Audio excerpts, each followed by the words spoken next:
प्रवासाला निघालं की सगळ्यात मोठं टेन्शन असतं ते म्हणजे ट्रॅफिकचं आणि कित्येकदा मोठ्या गाड्यांमुळे ट्रॅफिक ही होत असते। मात्र आता देशातील पहिलाच असा महामार्ग सेवेत दाखल होणार आहे ज्यावर दूर पर्यंत तुम्हाला ट्रक, मोठमोठे कंटेनर हे दिसणार नाहीयेत। बरं, आता असा रस्ता नेमका कुठे असणार असा प्रश्न अनेकांना पडलाच असेल, पण जास्त लांब जाण्याची गरज नाहीये, कारण एकही ट्रक नसलेला एकमेव रस्ता आपल्या महाराष्ट्रात असणार आहे आणि हा वाहतूक कोंडीवर कायमचा तोडगा म्हणून सुरू करण्यात आलेला मुंबई पुणे एक्सप्रेसवे वरचा मिसिंग लिंक प्रकल्प आहे। चला तर मग याबद्दलच अधिक सविस्तर आणि सोप्या शब्दात जाणून घेऊया। नमस्कार, मी रामेश्वरी आणि तुम्ही पाहताय कट टू कट।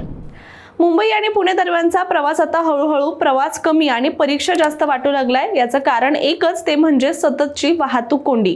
आठवड्याच्या शेवटी असो किंवा साधा कामाचा दिवस, मुंबई पुणे एक्सप्रेसवेवर गाड्यांच्या लांबच लांब रांगा आता नित्याचाच झालेला आहे आणि सध्याची ही परिस्थिती पाहता भविष्यात याचं किती भीषण रूप होऊ शकतं याची कल्पना सुद्धा अंगावर काटा आणणारी आहे। याचं सर्वात ठळक उदाहरण म्हणजे काही महिन्यांपूर्वी इथे तब्बल 33 तास झालेली ऐतिहासिक वाहतूक कोंडी, जिथे लोक गाड्यांमध्येच अडकून पडले होते। मग काय, या घटनेनंतर प्रशासनाला खडबडून जाग आली आणि मुंबई पुणे मिसिंग लिंक प्रकल्प वेगामध्ये पुढे सरकू लागला।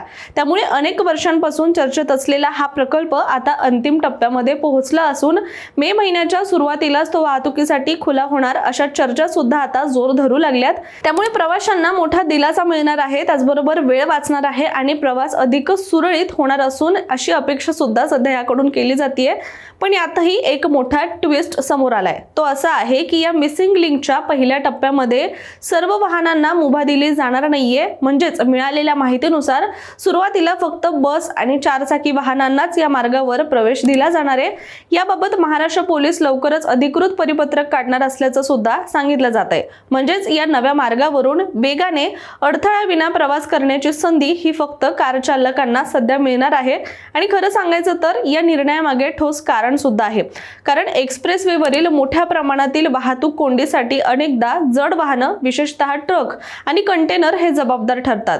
लेनचे नियम धाब्यावर बसवून कुठूनही घुसणारे ट्रक आणि त्यातून निर्माण होणारी वाहतूक कोंडी किंवा अनेक अडचणी हे दररोज वाहन चालकांना सामोरं जावं लागतंय।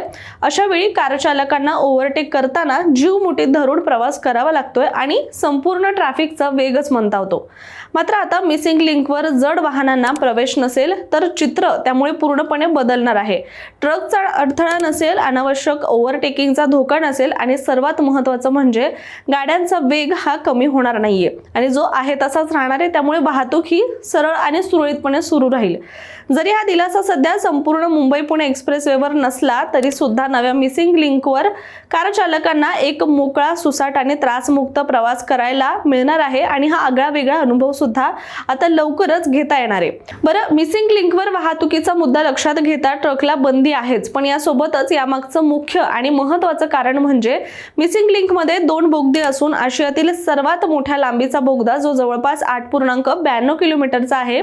यात ज्वलनशील पदार्थाची वाहतूक करणाऱ्या वाहनांना अपघात झाल्यास मदत कार्यामध्ये अनेक मर्यादा येऊ शकतात आणि ते धोक्याचं ठरू शकतं। हीच गोष्ट लक्षात घेऊन ज्वलनशील पदार्थांची वाहतूक करणाऱ्या वाहनांना सुद्धा मिसिंग लिंकवर कायमची बंदी असणार असल्याचं बोललं गेलंय। शिवाय एक्सप्रेसवेवरील वाहतुकीमध्ये सध्या कार आणि बसचं प्रमाण हे सुमारे 70% आहे, तर 30% अवजड वाहनांचा समावेश आहे आणि अवजड वाहनांमुळे घाट क्षेत्रामध्ये सातत्यानं वाहतूक कोंडी होत असते। तसंच अपघातांना सुद्धा अवजड वाहनच बऱ्याचदा कारणीभूत ठरत असल्याचं दिसून आलंय। पण मिसिंग लिंक झाल्यावर बोरघाटातील वाहतुकीवरील ताण सुद्धा जवळपास 70% कमी होऊ शकतो।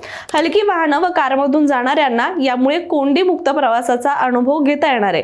तसंच अवजड वाहन चालकांना सुद्धा घाट वर्दळ घटल्यास दिलासा मिळू शकतो असं महामार्ग पोलिसांनी म्हटलेलं आहे। दरम्यान मुंबई पुणे एक्सप्रेसवेवरील 13.3 किलोमीटरचा मिसिंग लिंक प्रकल्प शेवटच्या टप्प्यात असून महाराष्ट्र दिनी म्हणजेच 1 मे रोजी तो सार्वजनिक वाहतुकीसाठी खुला करण्याचा सरकारचा मानस असून या डेडलाईनच्या पुढे काम जाणार नाही, यासाठी इथे आता प्रचंड वेगाने काम सुरू आहे। महाराष्ट्र राज्य रस्ते विकास महामंडळाकडून मिसिंग लिंकची अंतिम चाचपणी सुद्धा सुरू आहे। मिसिंग लिंक सुरू झाल्यानंतरच्या वाहतूक व्यवस्थापन योजनांचा आढावा घेण्यासाठी MSRDC अतिरिक्त पोलीस महासंचालक, वाहतूक परिवहन विभाग आणि सेव्ह लाईफ फाउंडेशनच्या वरिष्ठ अधिकाऱ्यांनी नुकतीच मिसिंग लिंक प्रकल्पाची पाहणी देखील केली आहे। हा प्रकल्प सुमारे 6,695 कोटीचा असून या प्रकल्पामुळे मुंबई पुणे प्रवासाचा वेळ सुमारे 25 ते 30 मिनिटांनी कमी होणार असल्याचं सांगितलं जात आहे। आता मिसिंग लिंक सुरू होणार याचा आनंद तर सगळ्यांनाच आहे, पण आणखी अभिमानाची गोष्ट यासोबत अशी घडली आहे ती म्हणजे या बहुचर्चित मिसिंग लिंक प्रकल्पातील आशियातील सर्वाधिक रुंदीचा बोगदा आता Guinness book of world records मध्ये नोंद होण्याच्या मार्गावर असल्याचं देखील बोललं जात आहे। हो, हे अगदी खरंच आहे। महाराष्ट्र रस्ते विकास महामंडळानं यासाठी देखील प्रस्ताव पाठवला असून त्यास तत्वतः मान्यता देखील मिळाली आहे। त्यामुळे लवकरच आता प्रमाणपत्र देऊन रेकॉर्डच्या समितीकडून यावर शिक्कामोर्तब होणार आहे। हा सुमारे 24 मीटर रुंदीचा बोगदा आशियातील सर्वाधिक रुंद मानला जातोय। या प्रकल्पाला खरं तर 2018 मध्ये गती मिळाली, पण त्यानंतर आलेल्या कोरोना काळामध्ये याच्या कामावर परिणाम होत गेला, परंतु त्यानंतर काम अगदी झटपट होत गेलं। यात खोपोली एक्झिट ते कुसगाव दरम्यान सुमारे 6 किलोमीटरचं अंतर कमी होणार आहे। शिवाय या प्रकल्पामध्ये 900 मीटर लांबीचा आणि 60 मीटर उंचीचा पूल तसेच 650 मीटरचा आणि 184 मीटर उंचीचा केबल स्टेड पूल सुद्धा उभारण्यात आलाय। याचबरोबर 1.64 किलोमीटर आणि 8.92 किलोमीटरचे प्रत्येकी सुमारे 23.5 मीटर रुंदीचे बोगदे यामध्ये तयार करण्यात आलाय।